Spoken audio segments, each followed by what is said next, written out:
gây dựng được cái bản làng chúng ta thì chúng ta, cái đức tin chúng ta phải ổn định. Chúng ta tin, tức là cái đức tin chúng ta phải ổn định. Chúng ta không được chạy đi chạy lại, rồi chúng ta không được tức là làm những cái việc tức là phi pháp, thì chúng ta mới có cái tinh thần để xây dựng gia đình chúng ta, xây dựng chính bản thân chúng ta, xây dựng chính cộng đồng chúng ta. Họ nói mà họ cứ thẳng thu cho biết rồi. Giờ các chú kiến trên chỗ có ổn tới dạng sang rồi. Nếu chúng ta ví dụ cứ chạy lung tung và cứ nghe lung tung thì như Phaolô nói ở đây là chúng ta không sống không có mục đích, chúng ta sống không có chủ đích. Những người sống không có mục đích, không có chủ đích là những người lang thang, những người không có nơi để tựa, hoặc là những cái người tức là không có nền tảng để sống. Cho nên là họ nói rằng họ cứ thẳng tu rồi biết rồi để cho tu được thành rồi. Mà giờ người ta biết rồi người ta tao tại giờ người ta dùng ô li chặt uo chú có chua khó là sẽ có nhau tàu chua khó của nhau chua phú có mông của giờ họ phe mà giờ ít hàng giữa của nhau chua sang kiến trình mình thẳng tu rồi biết rồi để cho thành rồi hay cho tu rồi nữa. Thế kỷ nhìn vang là cô ô li chặt lại. Bây giờ lời cho cứ tua cho hú lưu hội đồng cứ bơi lên hắn lại nữa. Lên từ anh giờ mà cô kiểm tra rồi thì xong ngang vào lần cũ, từ nói giờ từ cứ thổi vào lần cũ lại. Là cô yêu mua vào lần cũ trốn nhanh. Có nghĩa là chúng ta không có kinh thánh, có nghĩa là chúng ta đã thuộc kinh thánh rồi. Bởi vì nếu chúng ta không hiểu kinh thánh thì làm sao mà chúng ta đứng vững được. Người khác nói là chúng ta bắt đầu tin. Cho nên là cái điều đặc biệt đấy là chúng ta phải học, nhớ để học kinh thánh. Có nghĩa là dân Israel đấy, như Phaolô, thời kỳ Phaolô ấy cho Israel gì mình tạo tông này, buộc cầu o xiong lửa xưa, buộc cầu o xiong lửa xưa này, buộc những nhà cảng rượu chó, thôi cho sư hữu sư giảng chủ văn khu đi lại, buộc những tạo tông những nhà thuộc vùng văn khu là sự tạo sự lại, cầu o xiong 12 tuổi thôi, tức là họ đã thuộc hết kinh thánh. Và họ đã hiểu hết các cái câu chuyện ở trong kinh thánh. Cho nên là ví dụ thanh niên chúng ta ấy, bây giờ là chúng ta cái việc mà chúng ta đi nhiễm ấy, cho họ cái ví dụ là nhiễm mà là từ thời giờ Facebook rồi này, bây giờ chúng ta xem tức là chúng ta chủ yếu chúng ta đầu tư cái trí tuệ về cái sức chúng ta, cái thời gian chúng ta vào Facebook, vào mạng. Còn kinh thánh chúng ta không xem nữa. Cho nên từ những cái đó tức là cái đức tin chúng ta bắt đầu ví dụ như là không vững vàng nữa. Mà thầu cứ biết ôn nói lại nói chuyện, biết sự kiến trình chuyện chua sự khó đi lại. Mà giờ cho nên cái cháu có sự hư tại giờ dám tháo nói chuyện, ý rằng có cái thầu tư nó là tên cu lu, thầu tư nó là tên cu lu họ nhìn nó là để cho chắc chỉ một tên cu lu để tăng sự thầu tư tại Facebook, thầu tư tại Facebook. Tên cu lu hay phải mua từ giờ tôi giảng nữa. Mà chúng ta nghiện hút, chúng ta biết là chúng ta cái bật đèn chúng ta với lại mà chúng ta hút thuốc phiện đấy, chúng ta hút thuốc phiện với lại Facebook nó là một. Cho nên là còn trước kia các cụ già tức là nghiện là chỉ nghiện thôi, lúc nào cũng ngồi ở trên rừng để hút, còn như mà hôm nay tức là lớp trẻ chúng ta ấy là ngày nào cũng Facebook thôi. Facebook nhiều lúc tức là bố mẹ sai đi làm, tức là mình còn chửi mắng bố mẹ, bởi vì mình đang xem Facebook đang hay mà, mình đang nói chuyện với bạn mình mà, cho nên là làm sao có ai có thể sai mình đi làm được. Là họ đi học họ kỹ từ thằng tu cho biết cháu tu rồi cháu thành rồi. Nếu chúng ta đây là một cái thế giới ảo, có nghĩa là Facebook là một cái thế giới ảo, nếu chúng ta không cẩn thận đấy, Facebook sẽ xoay cái tư duy, cái cách suy nghĩ chúng ta và cái thái độ chúng ta, tức là chúng ta sẽ đi lạc hướng, kiểu như chúng ta sống như người ngoài hành tinh, chúng ta không cần phải làm ăn, không cần phải làm bất cứ cái gì nữa. Mà giờ ý ông muốn tôi nói chuyện chơi lên, ý cho cứ tại giờ mờ ảo cái nhất số có lúc như là nói chuyện cậu uột lắm rồi hiện trở thành này. Chúng ta đang ngồi ở trên lớp cũng xem Facebook, về nhà cũng xem Facebook, ăn cơm cũng xem Facebook, ngủ cũng xem Facebook. Thì nếu như vậy, còn những người không đi học ấy thì chúng ta đi lấy củi chúng ta xem Facebook, đang cuốc nương cũng xem Facebook, chúng ta đang ngủ, đang làm việc, đang ăn cơm trên bàn cũng xem Facebook.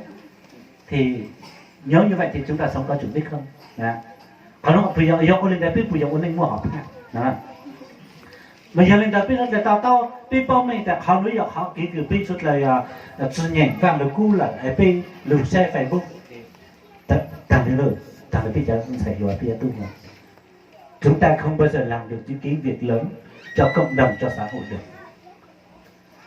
Những cái đó là những cái giải trí thôi. Ví dụ như là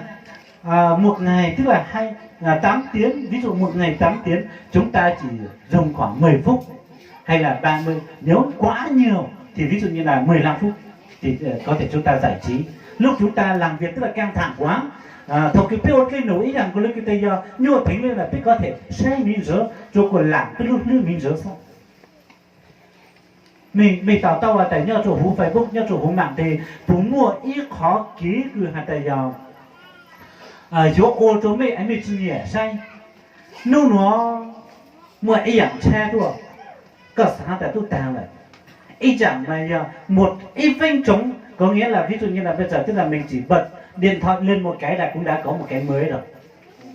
Mình chỉ 1 phút 1 giây mình bật điện thoại, ví dụ mình tắt đi xong mình bật một cái là lại cũng có một cái mới rồi. Như vậy thì mình xem làm sao mà có thời gian để cho mình trắng được. Cho nên là họ nói dọc họ kỹ cứ thẳng phút cho biết rất là dầu lên đây nó mua ít cho xe, nó mua ít cho xe xong cái từ giờ cổ trước xong nó có mua cho xe cổ sao xong mua cho xe cổ gì xong mua cho xe mình cổ xong biết cho xong plei cho xong nhưng mua cho xe giữ mong lý là giờ lên đây có yếu khai lấy Facebook sao đó khai lấy Facebook sao là tặng sự nó mà ý rằng của nó từ giờ bây tao tại họ nói giờ họ cứ bây giờ mất hết tất cả, ví dụ như là chúng ta sống một lần tức là không có giá trị. Ví dụ như là cái điện thoại này bây giờ là chúng ta chạy theo điện thoại, chạy theo điện thoại cứ đi trước nhưng mà mình cứ đi sau tức là cứ chạy theo. Chúng ta đã xem ở trong mạng đó, ví dụ một số người tức là hai mẹ con đang đi đường, đang đi phố mà mẹ thì xem Facebook không để ý con thì thằng trộm nó đã trộm con từ lúc nào không biết. Bây giờ ý rằng con cái tuần này chính sách vay là sự mong đi là bây giờ từ nhiều thứ hoa khác tuần này tu sang tu một nhà đang lời thuộc tiền số bao này ý trả mình trả bao tài li mang một luật để thấy trung tá chế mà khác có rất rồi. Nóจะพิสูจน์taoแต่เขาเนี่ยเขาคือเป็นอยู่จุดtaoเนี่ยจบเขาที่อีตัวไม่จะตาสาวเขาที่อ้อตัวไม่จะเป็นก้อยยิ่งจะตาสาวnóเป็นจุดtao nhìn thằng cũจุดtao nhìn thằng cũ ý xong nhìn qua thống văn cũ chủ sự một chỗ chỉ cái một chỗ chủ sự ý rằng ý xong là sự nhìn thống chỉ cái một chỗ chủ sự ý rằng lên đó lúc cho biết này cho tôi luôn sai rồi mấy uống bữa tao lên đó buổi nhắn sau cho mình rất là ý xong nhìn thống văn cũ ý rằng mấy sự này của anh này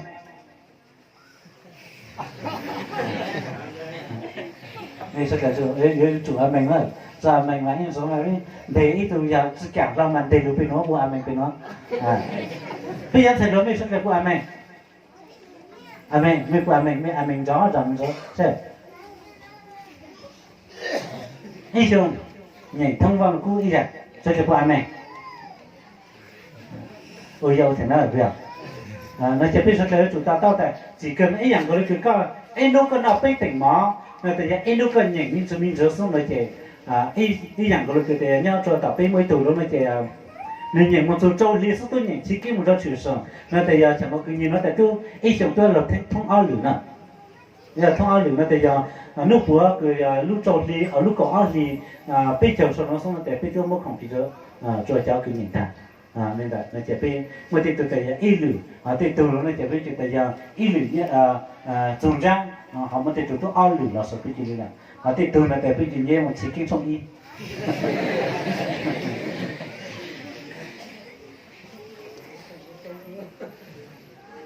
màเขาเนี่ยเขายี่เขามันจะไป30 ปีเขาจะอ้อมเขาจะไปมันจะ30 ปีนะไปกี่ถาวรจุดไหมbây giờ các ôn này họ phèo lúc này thì mua họ phèo có kỹ tháo mang chủ đích chẳng là có kỹ tháo mang chúng ta sống có chủ đích là nếu đức tin thì chúng ta phải sống người sống để chúng ta để giao lưu với Chúa, tức là chúng ta phải cầu nguyện với Chúa. Đây là một cái điều tức là chúng ta cần phải làm. họ nói bây giờ tu lùa bây giờ phải lùa nó chỉ bây giờ tao taoแต่bây giờ chúng một kỹ thảo văn chữ bây giờ tu lùa mấy xuất lại bao thảo văn chữ chẳng sao hả tao hỏi gì xuất lại đấy bây giờ tao khác xuất lại qua mấy bao thảo văn chữ chẳng sao bao xe cả mấy xuất lại tu phi chỉ mấy sẽ hàng sao phải đào bùn bao rồi bây giờ thầy nói mấy bao thảo văn chữ chẳng sao bây bằng răng răng xuất lại mấy bao thảo văn chữ chẳng sao nên bây giờ chờ đi từ lúc nó tháo hàng chữ bên chứ bây giờ chờ cho tụi trái có bò khô nó xong rồi cho nó tinh thần cho nó xem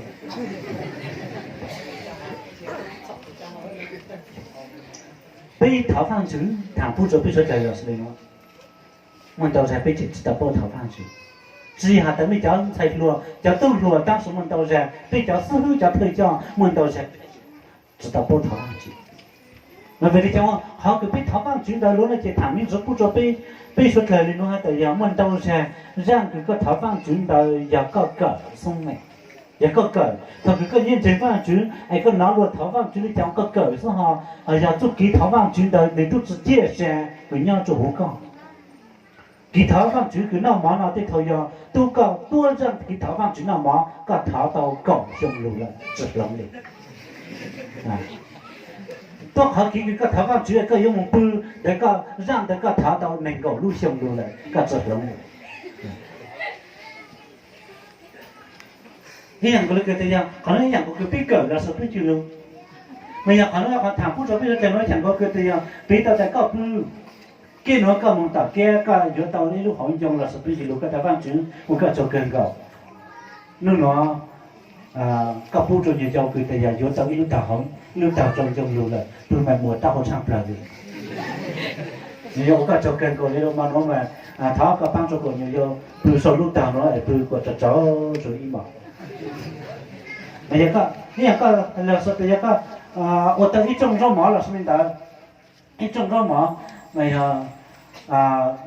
mà nó mà giờ mua áp nó họ cho hai in thiệt khá thì xong rồi nhiều cái văn chú có cho kênh cao cho họ từ giờ pro su họ nó có phu bây chỉ tới mình một bay lúc họ cho có phu cho chỉ tới mình một on thiệt khá hai ít tài của rau hay cho món lên họ nó có cho kênh cao liền thằng có băng cho bên nào cho khá cho họ cho hay cho quật lên hay cho món này nó nào cho băng cho bên mua sẽ mua rồi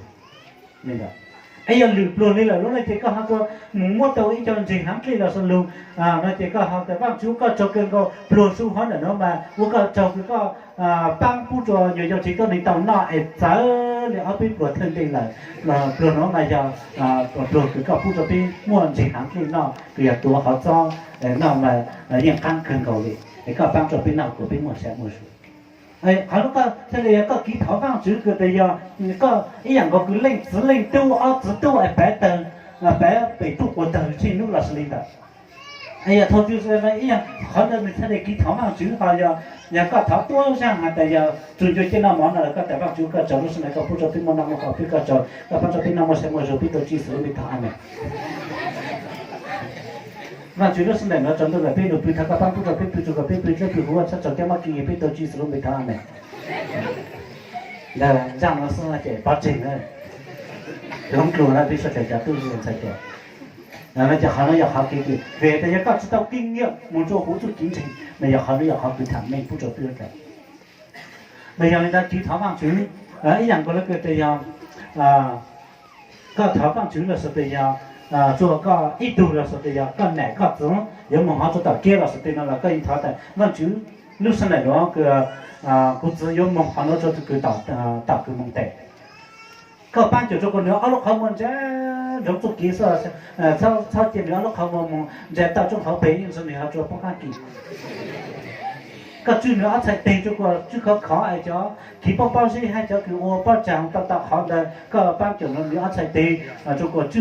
chứ tao cho con mong ấy sao không thể họ cứ là thế này có mong cho tạo kia nó vang chứ thằng các ban cho con nên dân châu chụp cái từ giờ sau rồi cho nó trở lại nên sao mới giờ sau cho những số tu sao mới nó sinh nhẹ lại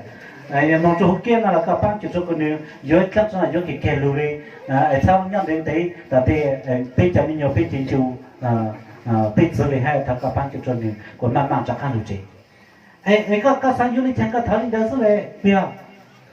chỉ hạt thế mà chỉ lúc này nó có cho các bạn chụp trong chỉ mong cho tại kia các bạn chụp cho nên rất kỹ năng cá nhân trong sắp tới mình kỹ năng xem chụp lại bạn chụp cho nên giờ còn rất kỹ năng cá nhân trong cái tổ chức sử dụng bị thảo này bây giờ này giờ có một thảo linh đó nó biết đâu thì giờ có một họ cho tạo xã có một thảo chủ tịch xã đây bây giờ thảo chủ tịch hay phụ trợ các cô sáng giờ tăng sát ít bữa này có giờ trắng nhớ cho cô lúc này các chú chỉnh chủ tăng sát lúc lẽ sao thằng các bác cho cô tao tăng sát lúc lẽ sao để con thảo linh nói bớt ngày nào thì chỉ bao nhiêu tháng cho cô cái lúa chế cái tăng lúa này nó cũng nhẹ tăng sát ít bữa giờ trắng như trong nhiều mấy như cái ít bữa giờ trắng thì tăng sát lúc lẽ nhớ cho chỉ nó thằng các phụ trợ cũng là tao nặng cái yêu màng lại rồi,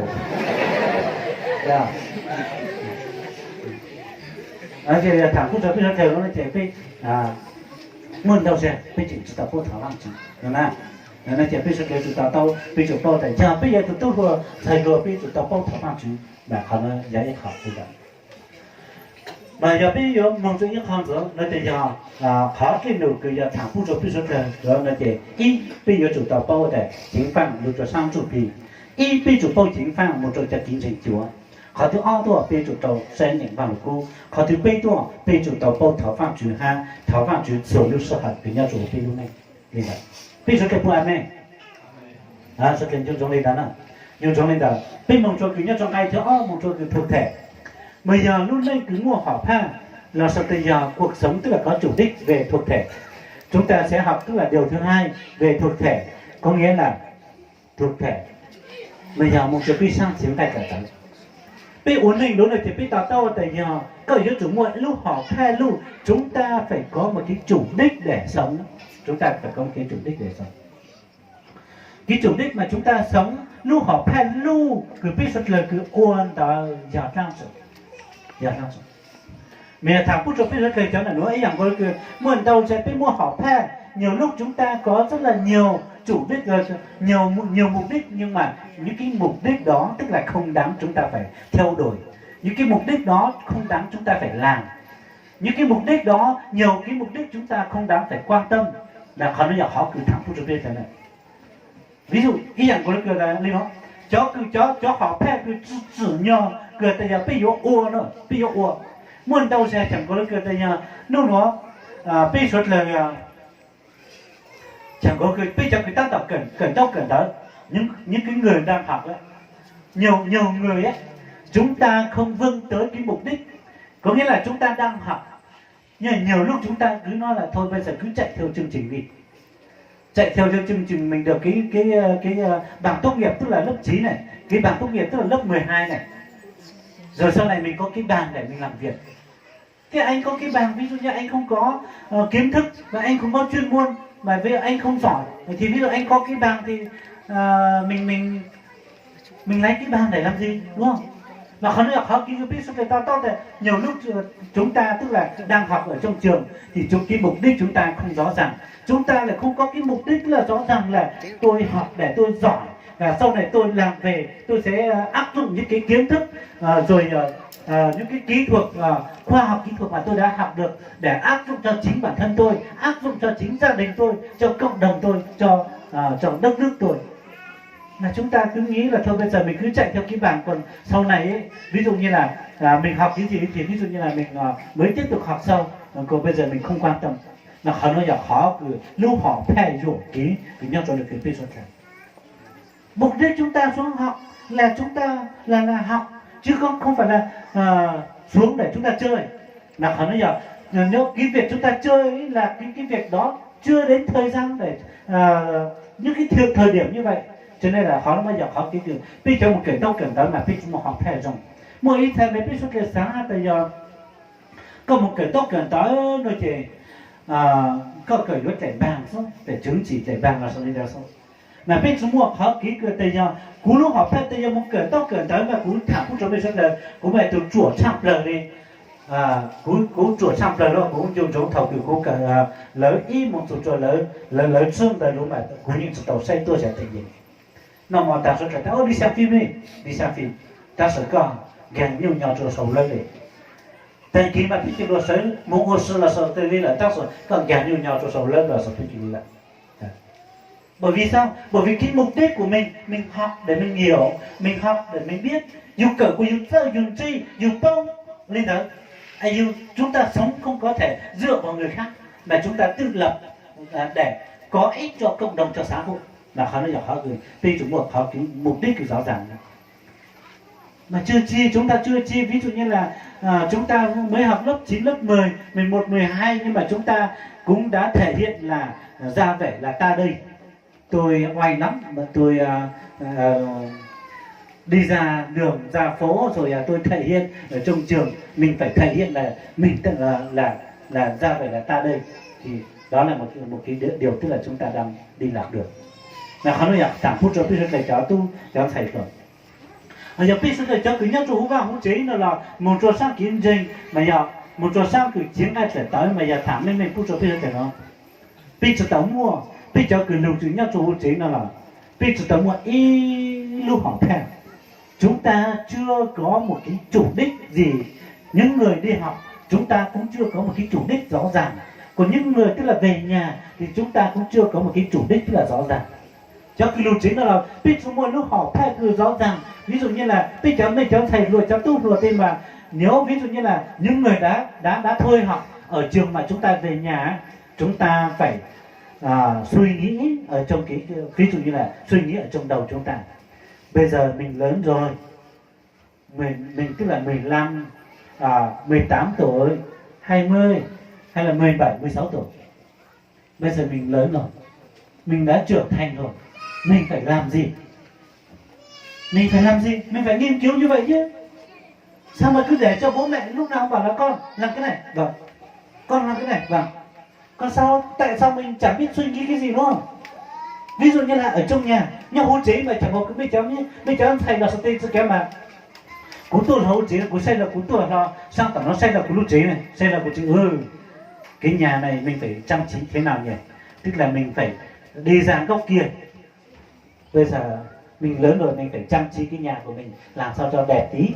làm sao cho nó gọn gàng, ngăn nắp rất là sạch sẽ. Tức là dù có giờ ít tôi xây luôn mà có những chúng tôi tạo có cổ chế xây tôi rồi họ trong cứ xây tôi ít tỏ xây tôi sẽ còn bây giờ giao là mình phải để chỗ nào nhỉ, mình phải xếp để chỗ nào nhỉ, đó trẻ cho khó từ cho rong bùa cho khó từ mấy, cho rong bùa lúc khó cho rong bùa nó khó từ mấy, rồi cho tí mà bây giờ chủ cho xe đi chẳng mua đấy. Bây giờ quyết nhà là mình quyết nhà là mình phải quyết, ví dụ như ở trong nhà mình phải quyết thế nào nhỉ? Ví dụ như là mình ở ngoài cửa là mình phải quyết thế nào, ví dụ ngoài sân, ngoài đường là mình phải quyết thế nào. Tức là mình phải suy nghĩ như vậy, cái cách sống cá nhân cho gia đình chúng ta phải có một cái cách như vậy. Bây giờ khó cửa thì giờ bây lúc này nó thì bây giờ cái tao tại có yếu chủ tàu chú gì ấy có thành tao cho có sao tại cô dạy tụi thầy cô lù luôn cô cho mua nha đó là sao bây giờ tại cô cho mua vấu ấy có mua vấu ấy thấu ấyอย่างở thấu của mua vấu của chỉnh rồi luôn này chị mông nó tên này tay quân tị ở tụ cái lù tuột kìa cho hôn tới nó tay cũng chính tàng để anh chứ cho mà hầu tàu lú nó chỉ tụ tặng cho bố mốt cho cô chúa hay mà thôi giờ hầu bố mốt cho cô chúa mà giờ nó mà cũng mà lúc mình mở vấu không để nó mà như là bông vào lên thằng này chúa tại tết lắm để chúa ở lúc trẻ chỉ tập thảo lúc trẻ sẽ tập thầu tại cũng xây tỏ cho một tấm này tại cũng một số tàu cũng tôi tàu sẽ tìm nó sẽ xuống ghé một chúng ta nó để chắc hẳn đây cũng là chế phủ lúc này chúng tôi thấy tất cả chỗ khác em muốn lấy căng cho nó nhưng mà sẽ phải lấy lúc xe. Tại sao chúng ta ví dụ như là chúng ta đã lớn rồi chúng ta không suy nghĩ một tí cái cách sống ví dụ như là nhau chỗ cũng có lúc chữ bằng lúc chế ở chắc có lúc chữ to hay là có yếu sập chặt đi chẳng hạn ấy yếu chưa thật thì ta chi chế rồi mà trong món đó là mà buông buông cái thời mà giờ bắt đầu chi chế mà có qua tôn ấy là có cái cầu siêu là phải cho cuốn con tông mà chúng tôi xin các hai chỉnh u linh tờ hai mà nhờ bố mẹ không được nhờ, cộng đồng xã hội tức là không được nhờ. Chúng ta càng lớn lên là chúng ta càng có giá trị, tức là cho gia đình, cho chúng ta, hay là cộng đồng bạn làm chúng ta. Họ nói là họ kỳ kỳ, mặc dù chúng ta đi học hay là chúng ta ở nhà thì chúng ta vẫn sống một cái cách sống rất là giá dặn như thế. Mà họ nói là họ lúc họ thay cái cậu uốn anh mà giờ vang chú từ lưu nhá cho hú mà thầy chung cho nhá cho cái cậu cho tại mấy tỷ kia nấu nhá chủ chi cho tôi mình ra tới phủ luật sẽ hồ bên lên sao tụi nhá xong tụi kia thành ở trong kinh thánh, tức là khích lệ chúng ta là chúng ta sống không phải bằng lý thuyết mà thực hành chúng ta những cái việc mà chúng ta làm ấy phải thể hiện cho cộng đồng, cho xã hội để người ta biết Đức Chúa Trời của chúng ta. Đó là họ mà họ cái thằng tôi cho tôi rất là mấy con cũng hay chứ tại con tì cái nấu với chủ chi mấy con nó lưu rút của dù chi rút của dùng mà cuối gì nghe thằng mấy cháu tao nó cũng tao bổ tại bây giờ thầy rồi cháu tu rồi nó mà nó cũng mà cũng thẳng kia tao sao mình sao lại cũng thẳng này nữa cũng thẳng kia bây giờ tao mà thẳng với mình cũng cho biết không hệ dù mà giờ bây giờ tu luôn mà giờ dốt dép lo hồ đi chẳng mua các tóc như thế nào này, cái bộ trang phục của mình là phải như thế nào này, nhất là cái đôi giày của mình là phải đi thế nào, mình phải đi xe thế nào, với lại mình đi xe tức là mình đánh lách như thế nào. Đó là anh em có rất là nhiều kinh nghiệm đó. Là bây giờ luật đó là không biết thế đâu đi chẳng hay dốt người khâu đi chẳng hay chỉ cho quần bò quần khác cho là số tiền đi chẳng mà mua kinh cờ đi mà cho trâu này số khác liền cho trâu này số khác liền họ giờ bây giờ thầy luật đó mà nhưng giờ hạt chủ tu có lối chỉ mà nhưng bông tu cờ đi các bạn. Đó xong là họ thì giờ thì em mong cho trên nụ đi là lúc này chị dù trời chú trên bị thuộc hàng rồi ha. Mà ý rằng con Chúa giờ nếu chúng ta tự nguyện tự giác như chúng ta chăm sóc cái bản thân chúng ta là được rồi. Và không nói dẫn cho ký mà giờ ký ổn định. Mà đấy là cái điều thứ nhất về thuộc thể. Thuộc thể cái điều thứ hai nữa bây giờ thẳng phút rồi bây giờ tu luyện bây giờ xảy rồi đi nó. Về kinh tế. Tại sao ví dụ như là chúng ta lớn rồi mà ý rằng con biết số cái chấm này nữa ít ba ô lên là ôi chẳng tại sao mà chúng ta đi chợ chúng ta vẫn xin tiền anh chị rồi xin tiền bố mẹ, tại sao mà bố mẹ đi chợ sao chúng ta lại bảo bố ơi bố đi chợ con đưa tiền cho bố đi ăn phở nhá, tại sao lại không như vậy, mà tại sao chúng ta đã lớn đã 18 20 tuổi rồi nhưng mà lúc nào bố ơi con đi chợ con không có tiền đó nếu một cái kia là chúng tôi nghe các phụ mua không thấy đấy mẹ thầu tiêu cho cái gì em lên đời không mong chú thầu cứ có mong chúa giờ nó là ai à thầu cứ có chúng ta mong chúa giờ thầu cứ có chúng ta mua vó ấy có thọ con này có lấy thầu cứ có mua vó ha có mong chúa phụ chúa giờ nữa ấy có vô đi tìm mong thọ con này có giữ đó nào cái giờ nhá ấy có một thỏ này ý rằng gọi là có vô thì chẳng khi vô thỏ giờ có chút thỏ lớn này chứ ý giờ có chút thỏ chút tàu họ giờ có chút thỏ lên mà để bớt chút mua lên để có một cô cho cô cười cho con này có chút để bớt chút lúc có chút mấy cái nhẹ chút cái thôi cũng mua vốn là số mấy chuyện đấy mà họ chỉ chính cũng là tự nhiên chúng mới cái nhẹ bớt cho cô lên lớn này chứ họ nữa mà bởi vì chúng ta không sống tự lập tức là từ nhỏ. Và chúng ta tức là không có một cái cách nhìn xa hơn,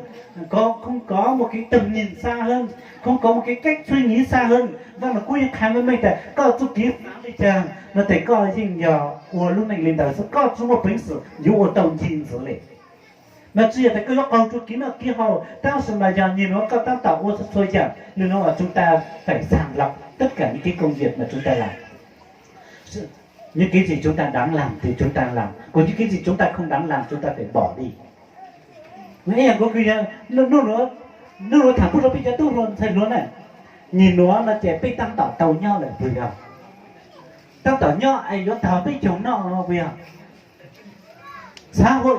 ví dụ như là cả thế giới bây giờ tức là người ta đang chuẩn bị làm những cái công việc, những công việc mà người ta chưa được nghỉ mà anh em chúng ta mà bây giờ chúng ta lại nghỉ rồi chúng ta chờ Tết để ăn, có cái gì đâu mà ăn Tết,